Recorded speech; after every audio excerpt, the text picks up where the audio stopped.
তথ্য ও সম্প্রচার উপদেষ্টা মোহাম্মদ নাহিদ ইসলাম বলেছেন, যদি পত্রিকা অফিসে ভাঙচুর ও চাপ প্রয়োগ করা হয় তাহলে সেটা মেনে নেবেন না। আইন শৃঙ্খলা বিষয়ক পরিস্থিতি সৃষ্টি হলে সরকার তার ভূমিকা পালন করবে। পত্রিকা অফিসে ভাঙচুর হলে সেটা অবশ্যই আইনগতভাবে দেখা হবে। আজ মঙ্গলবার ঢাকা রিপোর্টার্স ইউনিটির নেতারা সচিবালয়ে তার সঙ্গে দেখা করতে গেলে উপস্থিত সাংবাদিকদের প্রশ্নের জবাবে তথ্য উপদেষ্টা এসব কথা বলেন। এর আগে গতকাল সোমবার সন্ধ্যায় রাজধানীর ফরেন সার্ভিস একাডেমিতে আয়োজিত এক সংবাদ ব্রিফিংয়েও এমন কথা বলেছিলেন তথ্য উপদেষ্টা।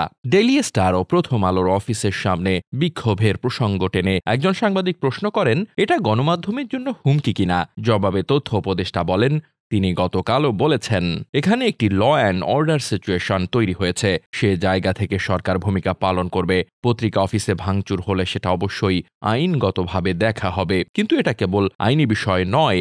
বিগত সময়ে নানা গণমাধ্যমের ভূমিকা প্রশ্নবিদ্ধ হয়েছে, বিভিন্ন গণমাধ্যমের ওপর মানুষের ক্ষোভ তৈরি হয়েছে। তথ্য উপদেষ্টা বলেন, সেটি স্পষ্ট করা গণমাধ্যমের দায়িত্ব। কেন ক্ষোভ?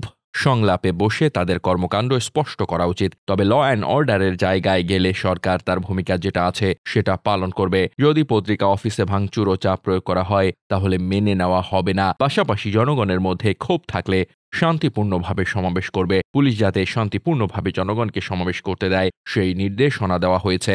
এই ক্ষোভ বিক্ষোভ ষড়যন্ত্রের একটি অংশ কিনা এমন প্রশ্নের জবাবে তথ্য উপদেষ্টা বলেন, এটা যারা আন্দোলন করছেন তারাই ভালো বলতে পারবেন। গণমাধ্যম ও সাংবাদিকদের কাছ থেকে গঠনমূলক আলোচনা প্রত্যাশার কথা জানান তথ্য উপদেষ্টা। Desk report, বার্তাবাজার।